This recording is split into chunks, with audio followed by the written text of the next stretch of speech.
We know what the narrative has been that surrounded the New York Mets this season, a faltering franchise that's taken huge swings that have all missed. But I think the future of the franchise is a lot better than a lot of media outlets give them credit for, and in this video, I'm going to explain to you why. First, let's talk about the obvious, the two career Mets, Juan Soto and Francisco Lindor. These two guys are perennial superstars.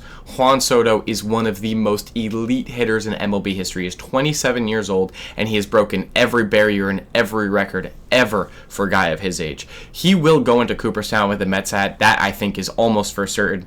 And when he does, I think he will have every single Mets record shattered, and I do not think that is a ridiculous take to say. Francisco Lindor, who has battled injuries over the past 2 years, he's 31 years old, but he's elite. He's been healthy for these past couple of weeks, and you could see exactly what he is capable of. He is an absolutely elite hitter, and he has been for his entire career. He is a leader in the clubhouse. I would not look too much into the Soto-Lindor beef thing. I think they've really kind of gotten it together now, and if it becomes a problem, we'll know. Don't look into every single video of people being like, oh, look at them not hugging each other randomly. Like, don't look into those videos. It's nothing. It's garbage.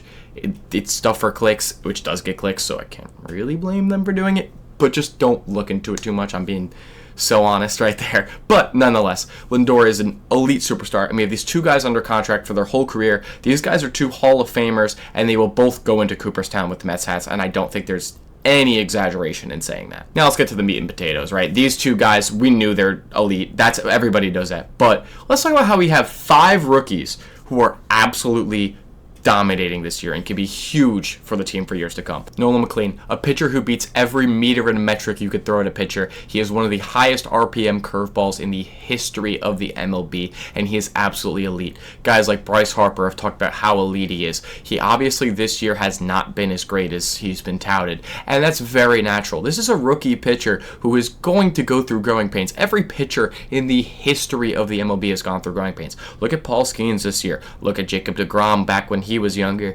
Every great pitcher goes through the same thing. Every pitcher, nonetheless. Pitching is unbelievably hard.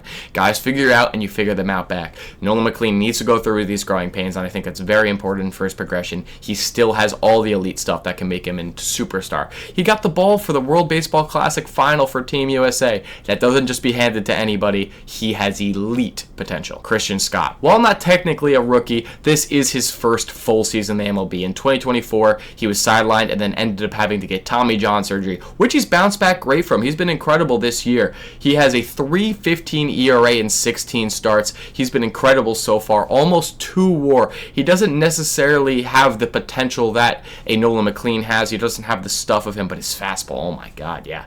That's a real fastball. He is incredible with that. But Christian Scott can definitely be a great 2, 3, 4 on a team. He is 27, but he's a huge part of the Mets' future. Zach Thornton. Formerly known as Zach Thornton, he dropped the H. The 24-year-old who has a way less of a workload than the other two we just mentioned. He's been incredible in this short stint in the MLB. He has 1 WAR in 34 innings and a 2.88 ERA. He's been really good. Obviously, the jury's not out on him yet. He's very, very new to the league. You can never judge a guy in 34 innings. But it's been a really good sign for the Mets. He was one of their top prospects, and he comes up and he could work the rest of the season and work through everything. He's been a great pitcher so far, and I think the Mets are very excited about their future with him. Carson Bench. Let's move away from the pitchers for a second and talk about the outfielders. Carson Bench, who got the starting job on opening day for the right fielder. He moved Soto to left field. He got a training camp invite, and he didn't even play a single game in AAA. He has been great so far. He had growing pains in the early season, in the early days of April and May. He was not too great, but guess what? He worked through it. That's why it's good to get these guys reps. You cannot judge a guy after 1 month at MLB. He's become better as a hitter consistently. He's been a great fielder. A pulchritudinous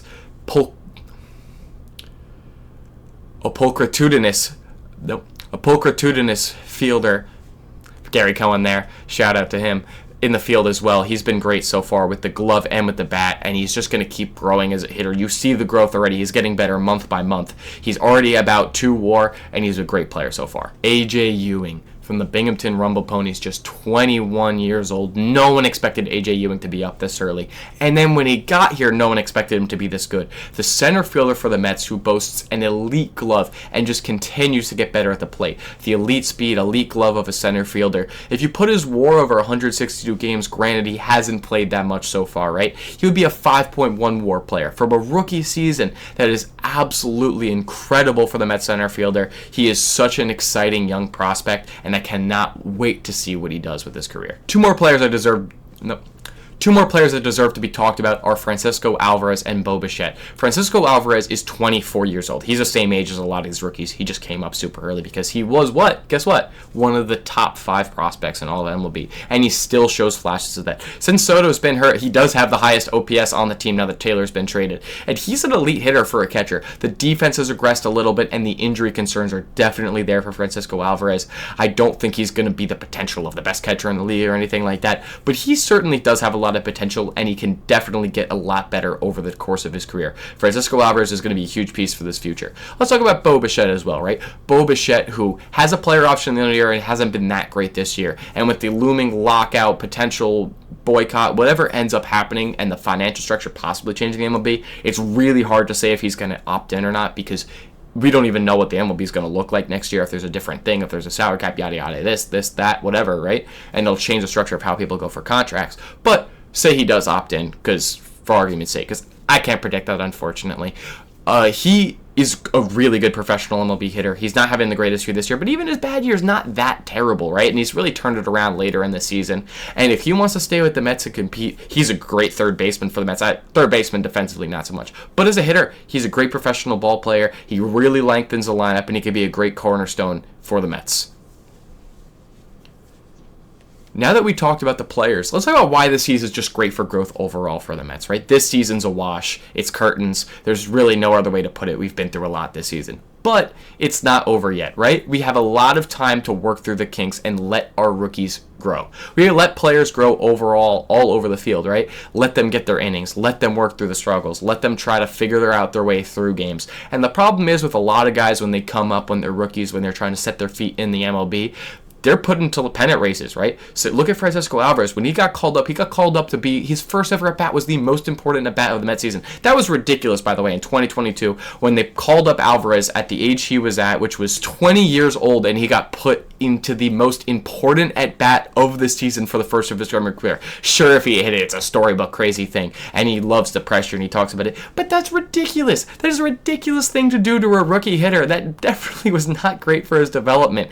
But these guys now, they have time to work through it and get their feet wet in the MLB with not as much pressure as we have to make the playoffs. We have to win the World Series, right? There was a 101-win Mets team that put their hands in a 20-year-old. The Mets now let these guys grow, and they'll be ready for next year when the time comes. It's important to let these guys settle into the MLB. It also lets you just move things around, right? Kodai Senga is trying out as a closer.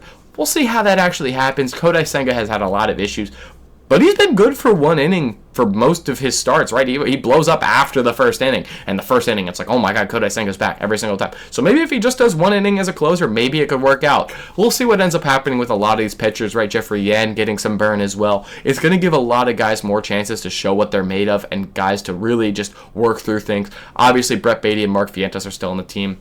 I don't necessarily have the highest hopes for either of them in terms of being the future cornerstones that they could be, but nonetheless, we'll let them try, give them the season, and let things work out. I think it's a very growth-driven time for the Mets, and I think next year we could be a lot better than people give the Mets credit for.